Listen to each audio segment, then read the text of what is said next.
Hi Aquarius, welcome if you are new here. I've never done an Aquarius reading, so I guess most people will be new here, but welcome back if you're coming from a collective reading. This is True Love Tarot by Amina Monet, where my intentions are to help you find true love, help you navigate the waters of love and relationships and finances and money. My intentions are to help you see true love, to help you know what it is when you see it.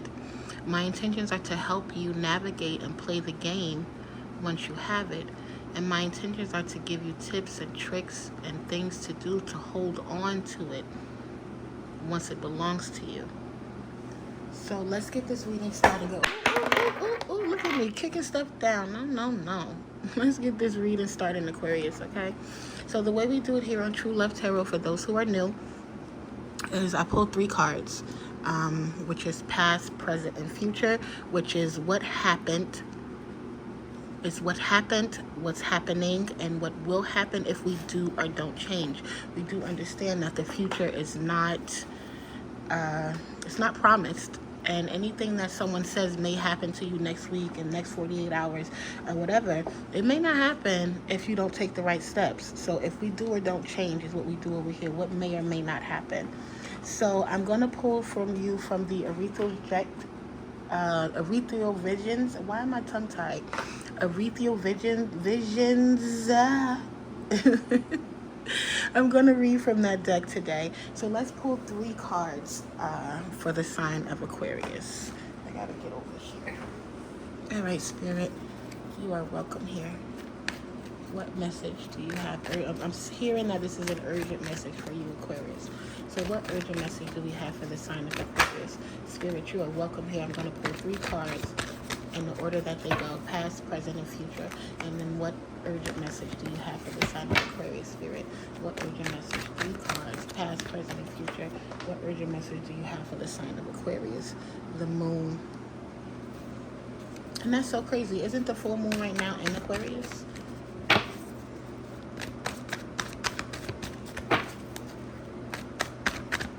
Spirit, what urgent message do we have for the sign of Aquarius? And I'm hearing Brandy, I ain't even gonna front, I ain't even gonna lie. But isn't that the song everybody hear when they see moon? I don't know. Give you the eye, dance if you want, crack me if you like, a full moon, one of those nights. Oh, that's too many cards for Aquarius, y'all. Let's keep it, let me get 3. Really, like 12 just came out, y'all.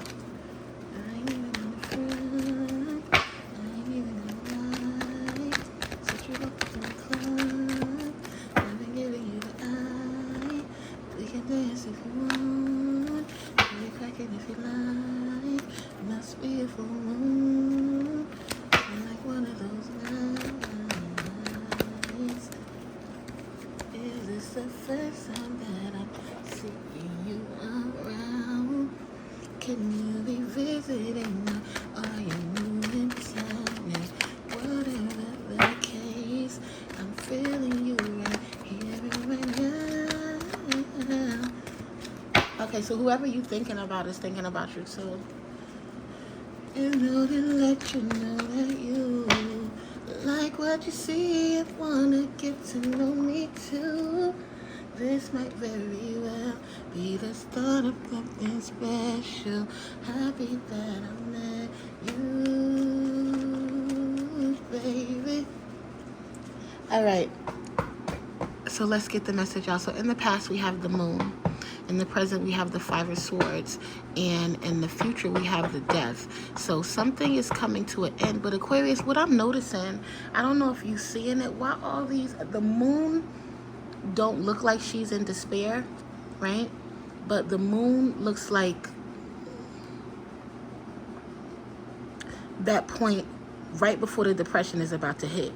Like, if you know exactly what I'm talking about. When you start to feel your energy pull away from you, when you start to just feel a little down, like you see there's color all around her, but like she's gray inside. So something's going on in the past as it pertains to your emotions.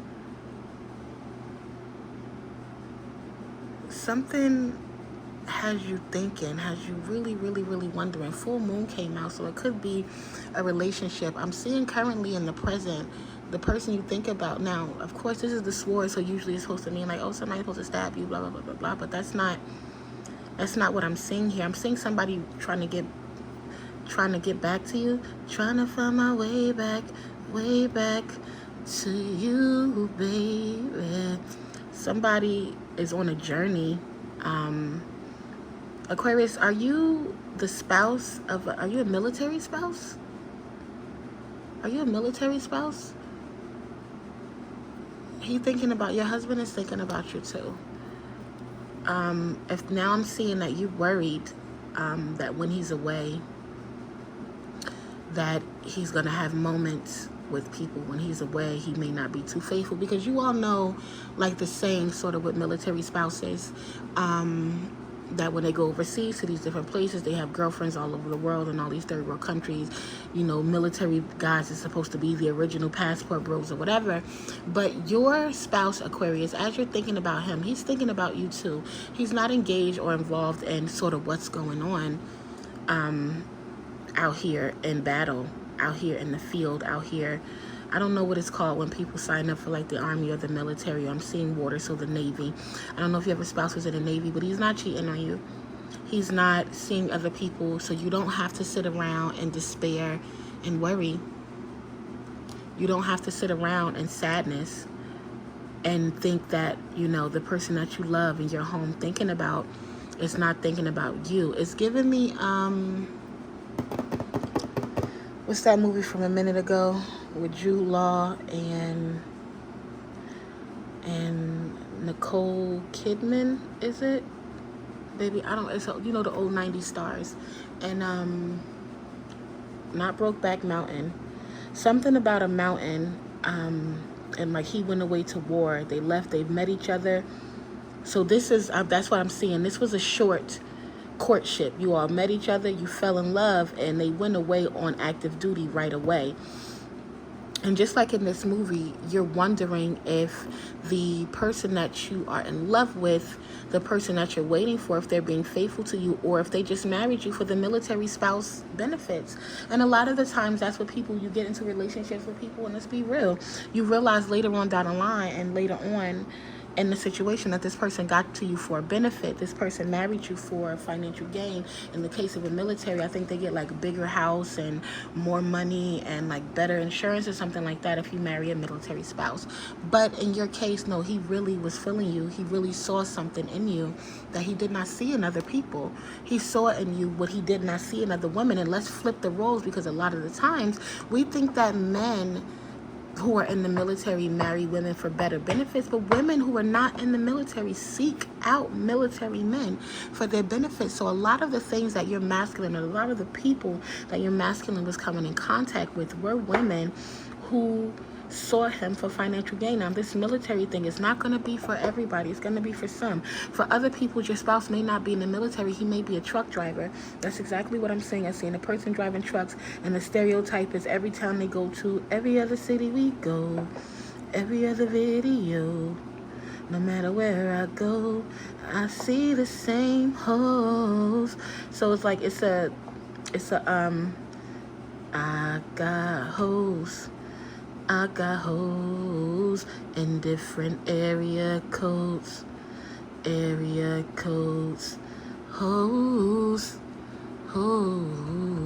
in different area codes. But it's not like that.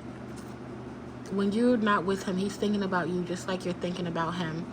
I'm seeing in the future that there is going to be a death. You guys are having some kind of miscommunication. You see, these two people are thinking about each other, but they're not talking to each other.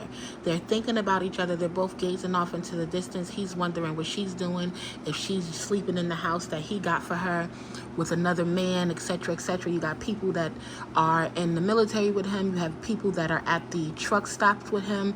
You have people, whatever your spouse does for traveling. He may be a traveling nurse. Your spouse may be a traveling pharmaceutical rep. Your spouse just may be like a traveling engineer. Your spouse is somebody, or the person that you're with is somebody out here in this world, and for work they have to travel. And in their travels, the people around them, the people that work with them, their co-workers and the people that are in the military with them, etc., they are worrying your spouse, making little jokes, little jests, what men do. I forgot what it's called in sports when they like mess with each other. Y'all know what it is. But yeah, that's what they're doing. They're sort of playing on him like, she probably, like, if he call you, and that's what I'm saying, it's a miscommunication for the people whose spouse is overseas, right? He's calling you at a time when you're asleep or you're at the shower. I'm saying he's calling you while you're in class. He's calling you while you're doing something. And every time you don't answer, let's put this death back till I get to it. Every time you don't answer, he has people in his ear sort of playing with him or messing with him like, hey, she not answering because she with another man. She not answering because she doing this, that, and the third. She's not answering because of all these different reasons.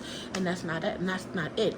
The reason that he chose you is because he, like I said, he sees something in you that he did not see in other women that he's dealt with. He sees you as introspective. And that's very important to him, to have a woman who thinks before she speaks. And he sees you as somebody soft and reliable. You're not coming to him with this sort of I don't need a man attitude. You're coming to him with the understanding and the belief that you do need a man. You do need a relationship. You need another half. You need a spouse. The same way you're willing to bring someone up and love them and cherish them into their best self, you want someone to do the same for you. So you are in need of those things. He sees that you're educated or you're getting an education, and he likes that. He sees that you're not sort of lazy and sitting around all day. Like you, just like anybody else, you go have a drink, you don't, do whatever, but you're not an addict like your sister. I don't know where that came from. He see that you're not an addict like your sister. And he love it. And so there's nothing for you to really worry about, because even though these people are in his head, you feel me, and he's getting down about it. I need you to make sure your ringer is always up. Like when you're in class and things like that, when you can't answer the phone, but you know what? This is your man, that you can answer the phone. You pay for classes. You're a grown person. You can excuse yourself. If you were a job interview or a meeting, that's different. That's the money. But like if you're in places where you can't answer, okay. But if you're in places where it's considered rude to have the phone ring, like you're at a museum or whatever, who cares? Who cares? Don't miss the call from the person you love that loves you because you're trying to be demure outside in public. Like, answer your phone for your man, because when you're not answering, there are people in his ears telling him like you're doing this, that, and the third. You also may have girlfriends in your ear, but I don't see any girlfriends. This is really internal. This is inside of you, because you've gone through traumatic experience of being loved and left. Loved, because that's not real love if somebody's going to leave you. Because you've gone through the traumatic experience of sort of being loved and left. You are being triggered right now, is what I'm saying. You are being triggered to go through a healing process. You are being triggered to heal your wound, so that, because your spouse's job is a travel position.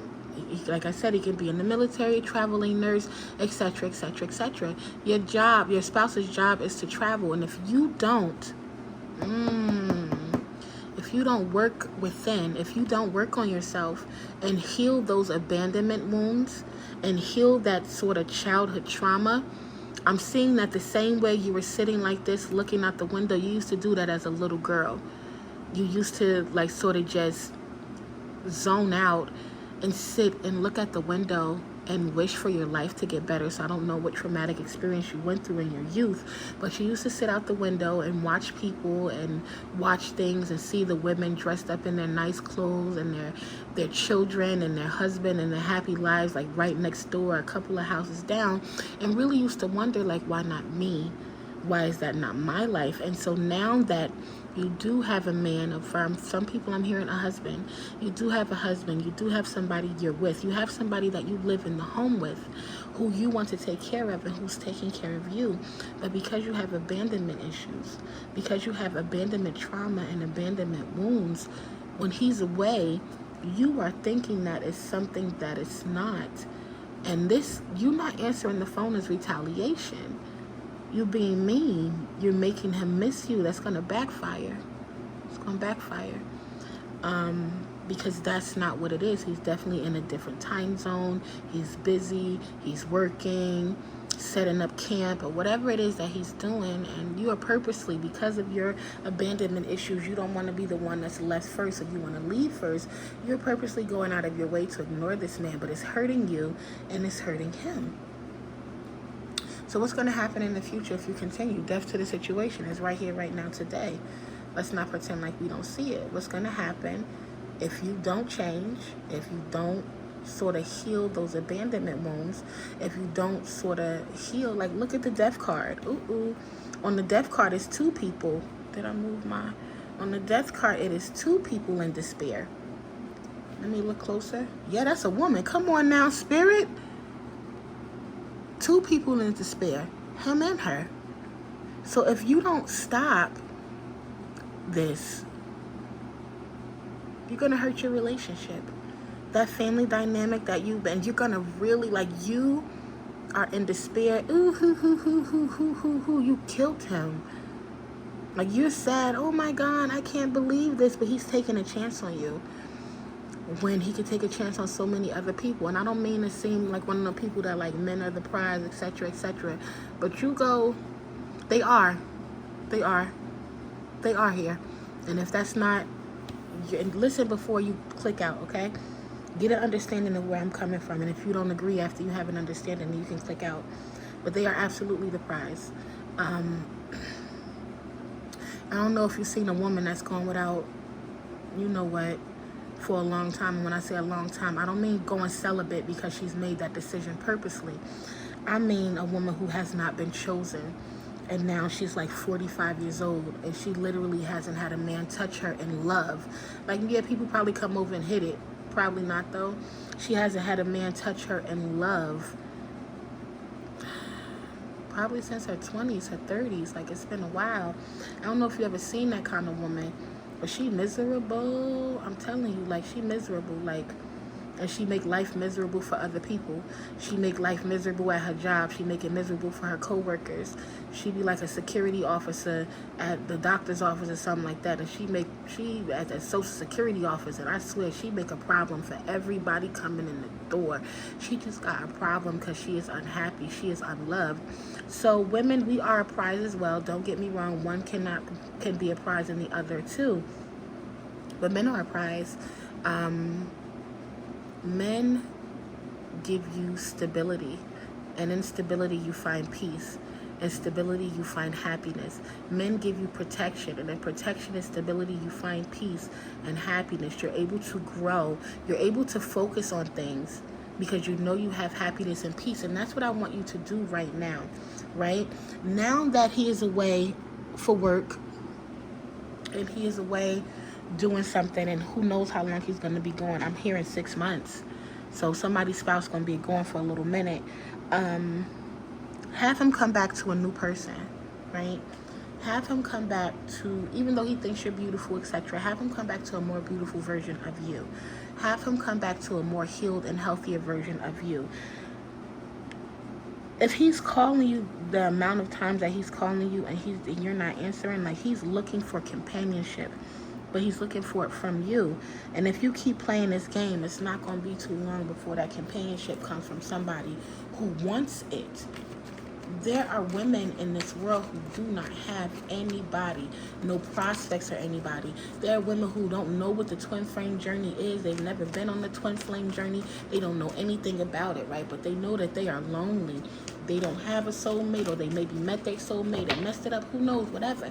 But they're lonely, and I preach this all the time. And if you don't treat your relationship right, one of these lonely girls, they gonna treat them right because they thirsty for it. They hungry for it.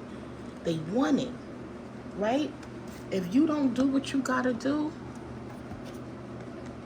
look at them slaying that person. And I'm being like, come on, I'm real over here. I'm not fake. I'm not playing. This devil card represents addictions. So maybe even a sex addiction is gonna come out in the future. Who knows, right? But I read energy over here, not just the meaning of the card. And when I'm seeing in this energy, like I said, if you don't change, the death and the devil, two cards people absolutely scared of. If you don't change, your worst nightmare is coming. everything you think he doing, it's gonna start to happen, because people are human. If you continue to reject your partner, whether it's a man or a woman or whoever your partner is, if you continue to reject them over and over and over and over and over again, they're gonna seek that companionship in someone else. They're gonna seek that lust in someone else. They're gonna seek that love in someone else. They're gonna get it from somewhere else if you don't do the right thing to handle your relationship. It's going to be over. Death, and then him with somebody else. This don't seem like marriage or nothing like that. It ain't like he about to marry nobody else, but he about to, you know what? I was just watching Insecure too. I just started Insecure from the from season 1, episode 1. I made it to always season 5, the last episode, and whoo, that Lawrence, baby. That Lawrence. Woo! He was something. He had that good, just like, was it Condola? No, it was the first girl that he started dealing with after Issa. Just like she told him, like, you a fuckboy that come off as a nice guy. You know, you a fuckboy that you act like you a nice guy, but you really got fuckboy tendencies. And you see the way he sort of did Condola after she had the baby. She at home on the toilet, falling asleep. And he out there, somebody rocking, knocking the boots. All right, so I'm saying this to say, like, that's what I'm sort of seeing. I'm seeing that now that that relationship is over, he may not jump right back into a relationship. He may go through a cycle. He may go through a cycle where he needs to find himself. Yeah, looking into the mirror. You see, this turned into a mirror image. It's a mirror gazing. So he's going through it. He may go through a journey. If you don't do this right and you let this situation end because you're not, behaving, it's going to end. But he going to go out in the world and he going to get his Lawrence on. Him, her, not she, him, her, they can all get it. Right? If you don't protect the love that was given to you, he's going to be sad about it. But a lot of men, not all men, I can't speak for all men, but a lot of men get their sadness out by going to Pound Town. Pound Town, another round. I'm telling you, like, a lot of them, they get they lick back by, that's how they get it back. Women get they lick back by, glowing up and blowing up and being a better version of themselves. But men get they lick back by fucking your best friend. I don't know why that came out like that. So maybe somebody got a best friend who like digging your boo. But I'm saying this to say this: while he's away, you should work on yourself in other ways. Work on those. Do some healing, like heal your chakras. Do some meditation. Maybe even see a therapist. Like, it's nothing wrong with therapy. See somebody. You may need to be medicated. Who knows? Because bipolar disorder is a serious thing. And if you let it go on without treatment, then it can turn into something serious. So maybe you need that. But you don't want to continue to act in this way, which is putting your significant other in this energy, which will eventually lead to the death of you all's relationship. It is going to lead to your boo giving it up. He going to get all that goodness that you love. Oh, he going to be giving it up.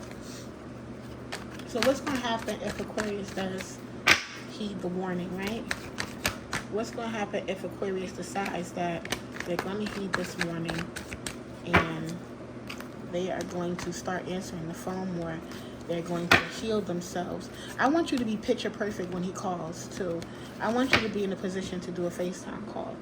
So, to me, I'm seeing that you're not, like, you're sort of just lounging around in pajamas and sad and letting the situation get into your head and letting it get the best of you. But be picture perfect for them phone calls. Be FaceTime ready. Like, be in a position where you're sending him sexy pictures and videos and, make him miss home. Make him miss you. Show him pictures of the house when the house is nice and clean. Show him you all's bed. Get you a tripod. Take you some sexy pictures. Like, really do it up for him. Because you are at jeopardy of losing your relationship if you keep in this energy. You guys are connected and you're putting him into this energy where he's second guessing, but as though you are doing this to yourself in your own head. He got people peer pressuring him to fuck you over. because you, just like every other military spouse, you just like every other spouse who getting with a truck driver, you just want the money, you just want to live good. You every other spouse that got a man who work too much. If he working too much, you out there with the local guy who ain't got nothing going on, and he's slaying you. That's what they telling him. So you really need to, Spirit, come on, Spirit, what's going to happen if we do and don't change? So what's going to happen if Aquarius keeps this? Because I don't want to keep talking as though I'm giving advice when this advice is coming from Spirit. So Spirit, can we get the additional message? What's going to happen if Aquarius chooses to start answering the phone and start loving her love, and get out of this abandonment, wounds, and trauma? Spirit, you're welcome here. What's going to happen if Aquarius decides to love them, the one who is loving them? Let me move over so sorry, messing up my angles. I dropped my toys. This is the song. I'm gonna have a baby. Let's see. Drop my toys. This is the song. Drop my toys. This is the song. I dropped my toys. I did a lot of that. Sorry, when you got a toddler, anybody who had a toddler before, when you got a toddler, you singing every song because that's all you hear all day.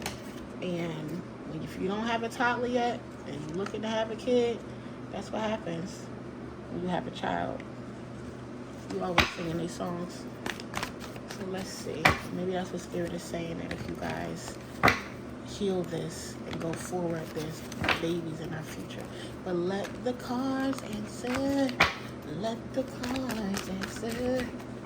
Come on, cards. I'm tired of dropping these cards. I really, really, really, truly, truly am. And I don't read off the floor, so I don't read off the floor. Okay, Spirit.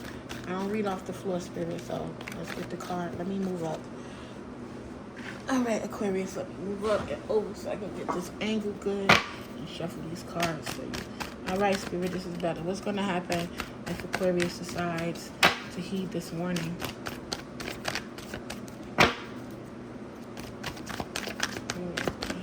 If Aquarius decides, what's going to happen? Future. One more for the future. Should I end it here, Spirit? Come on, one more for the future. What's going to happen if Aquarius decides to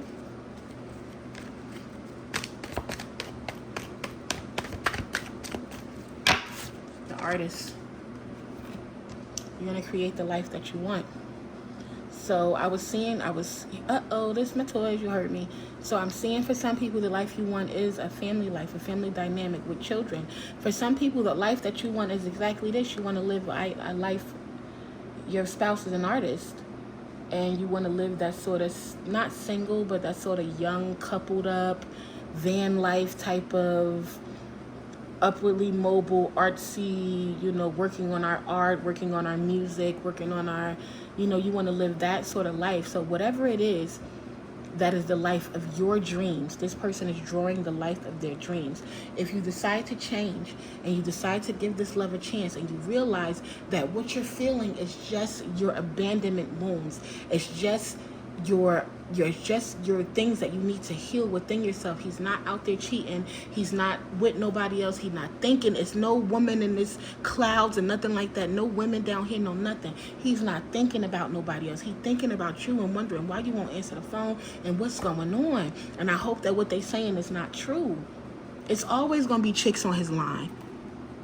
It's always going to be girls crawling after him because it's more women in the world than men. That's one. Men have an easier time coupling up and getting into a relationship. That's two.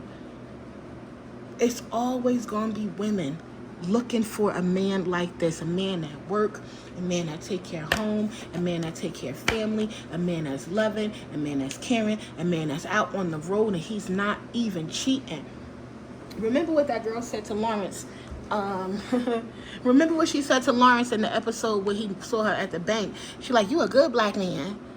Because you ain't got no kids all over the place and you work and you got a college degree and da-da-da-da-da.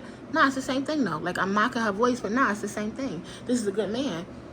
He don't got a bunch of kids all over the place. Or if he do, he take care of them. He is responsible. He works and gets money, and a lot of it, he's not struggling at all whatsoever. I see that he drives a nice car and he keep it clean and he don't play about that. This is for all, nobody's perfect, but this is for all intents and purposes. You have a good spouse. You have a good partner. You have a good man, and you're going to fuck it up yourself. You're going to do it to yourself. So what I would advise, I always advise starting with the root. The root chakra is, to me, is one of the hardest, because that root chakra meditation and stuff gonna have you in your feelings in a way you never, because things gonna come up that you didn't even know were problems, things that you buried and forgot. So I would say start some root chakra meditation.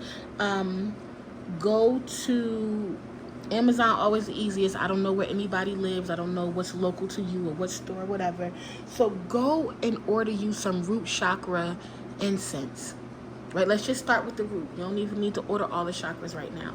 Just get you some root chakra incense. If you smoke, when your incense arrives, roll you up a spliffy. If you don't, I don't know what to tell you. If you smoke, don't drink. You can't do meditation drunk. If you smoke, roll you up a nice spliffy, light that root chakra incense, sit down in a comfortable position, and go. And heal. Because if you don't heal, you're going to miss everything that you've been hoping and praying for. But if you heal or go on a healing journey, then what you get is the life of your dreams. Okay, Aquarius, I am going to end it here.